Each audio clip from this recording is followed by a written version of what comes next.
Louvado seja nosso Senhor Jesus Cristo. Nós vamos fazer o comentário, leitura e comentário da revelação do Antigo Testamento, nosso sexto encontro. Vamos tratar hoje a revelação como origem, trabalhando aqui na perspectiva da história da revelação, do capítulo 1 ao capítulo 11 do livro do Gênesis. Sexto encontro, revelação como origem. A pré-história relatada pela Sagrada Escritura foi escrita relativamente mais tarde, ou seja, no tempo dos reis e das relações do povo com os mitos e a mitologia contemporâneos, particularmente os da Babilônia. O teólogo holandês Henkers descreveu-a com a seguinte expressão genérica: visão de Israel sobre o passado. Os 11 primeiros capítulos do Gênesis apresentam um documento literário, resultante de muitas tradições culturais e proféticas. Nós vemos lá no livro do Gênesis, algumas tradições. A tradição javista, quando o texto está ligado a Javé, que refere ao grupo que sai do Egito. A tradição eloísta, que é a tradição daqueles que não participaram do êxodo, mas se uniram a Israel, que vem do Egito, onde Deus é tratado como El, uma tradição semita. De outro, a tradição deuteronomista, do livro que foi encontrado no templo quando da reforma do templo de Jerusalém. Essas três tradições que formam esses primeiros 11 capítulos. Os 11 primeiros capítulos de Gênesis apresentam um documento literário, resultante de muitas tradições culturais e proféticas. São o que Israel, como base em sua concreta, histórica e específica relação com Deus, pensava sobre os começos do mundo e da humanidade. Significam a relação nascida de reflexões teológicas, de iluminações divinas, tiradas de uma experiência viva a respeito de como fora o começo, de como deveria ter sido, diante do que o mundo era então. Gênesis, capítulo de 1 a 11, é uma etiologia. Etiologia. É o relato sobre o começo e o princípio como fundamento para a existência e o entendimento daquilo que então havia no mundo. Ali não quer dizer que foi assim, ali se trata de toda uma visão, de uma perspectiva de volta ao passado, já sustentados por toda a maturidade e reflexão que se tem da teologia, das formas teológicas, dos pensamentos teológicos, para tentar fazer essa narrativa, que é uma etiologia, para poder visualizar através dessa perspectiva teológica como deveria ter sido a criação do mundo. Gênesis 1:11 é profecia sobre o passado. É uma volta ao passado e uma releitura do passado. Daí surgiu igualmente uma antropologia teológica. Descreve-se que o homem era, e essa descrição é projetada sobre um plano genético. O começo do Gênesis, para repetirmos o que já foi dito, testemunha que, desde a criação, através da criação, existe uma revelação de Deus dada aos seres humanos. Revelação esta que ele pode assumir e entender, ouvir e ver. Uma tentativa de compreensão sobre a origem das coisas. Com esta mensagem, não se configura ainda o conteúdo da chamada pré-história. Fala ainda o Gênesis, precisamente na segunda narrativa da criação. São duas narrativas da criação. A segunda narrativa nós encontramos em Gênesis capítulo 2, versículo 4b ao versículo 25. Quem quiser ver o entendimento desta narrativa, pode procurar o comentário que eu estou fazendo ao livro do Gênesis, justamente desse capítulo 1, pretendo terminar até o capítulo 11. Eu vou começar agora o capítulo 10. E na história do paraíso, que nós vemos no capítulo 3, de uma concepção do homem fundada sobre a sua realidade criatural e sobre o modo da revelação que a ela corresponde. O homem é digno de uma manifestação gratuita e especial de Deus. Participa de uma comunicação íntima, da amizade e do amor de Deus, essa relação do ser humano com Deus. Essa situação, claro que essa situação vem também lembrar que o homem, distinto dos animais da natureza, ele carrega uma realidade que nenhum animal, nenhuma parte da natureza tem, que é esta imagem divina.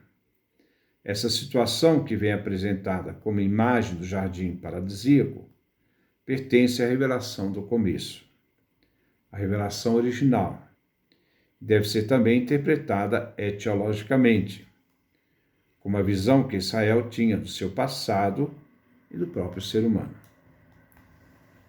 Seu ponto de partida e a chave de seu entendimento é a experiência concreta histórica. A experiência da vida humana, da culpa, da dor, do mal. As origens dessas realidades, da tristeza, da morte, bem como os problemas relacionados com isto. Problemas, aliás, pertencentes à Teodiceia, sobre o motivo, o porquê da história da criação do homem. Que fato paradoxal! É o coroamento da obra da criação e seu fenômeno mais eminente, e que simultaneamente aí se encontra em estado de contradição e decadência.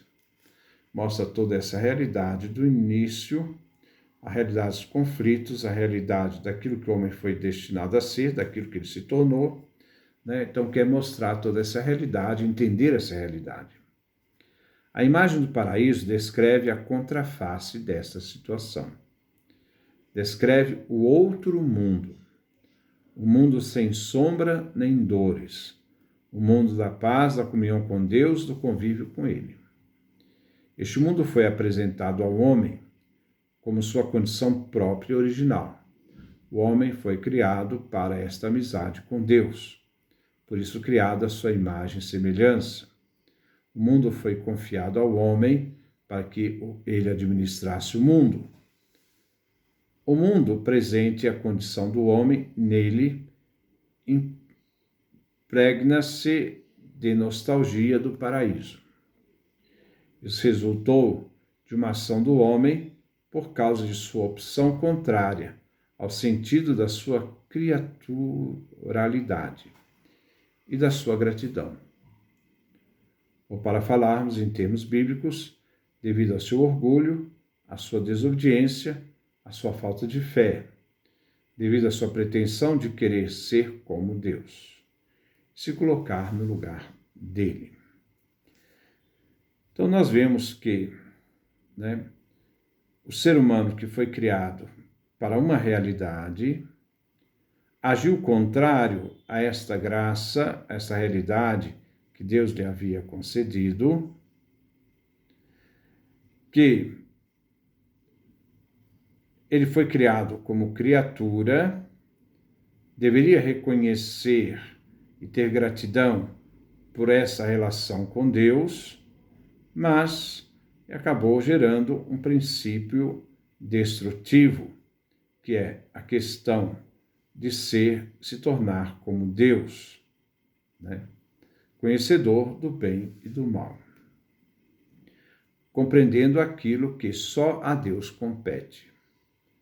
A perda do paraíso significa que o homem se colocou em estado de criatura culpavelmente decaída, no qual se encontra histórica e presentemente, como homem em crise, em estado de desvio e decadência. Neste pecado original, não só é evocado o passado do homem, mas torna-se ele ainda presente. Descreve ele a opção permanente, sempre renovada do homem contra Deus.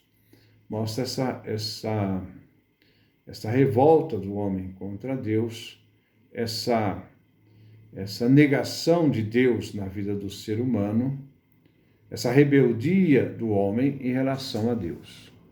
Deus lhe dá a realidade de ser criatura e trazer a sua imagem, e o homem se revolta contra essa realidade porque ele quer ser mais do que aquilo que Deus lhe deu.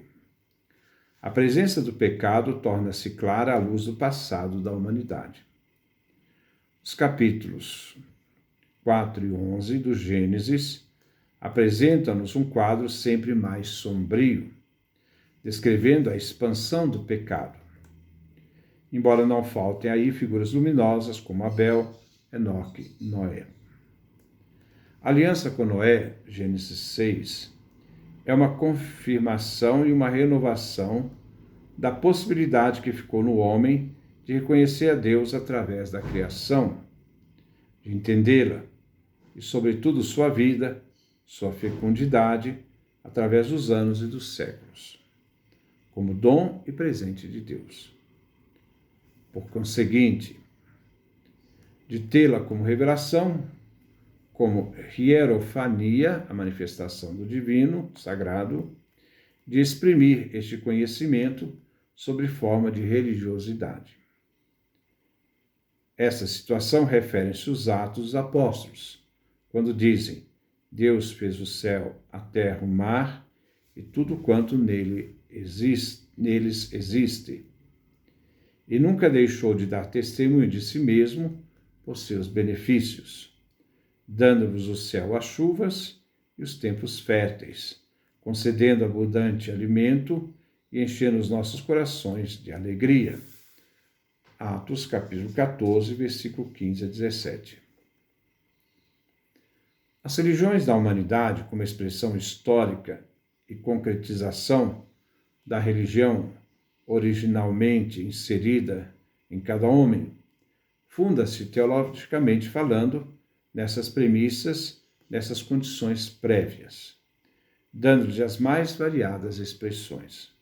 Por isso as religiões trazem em si o sinal da revelação.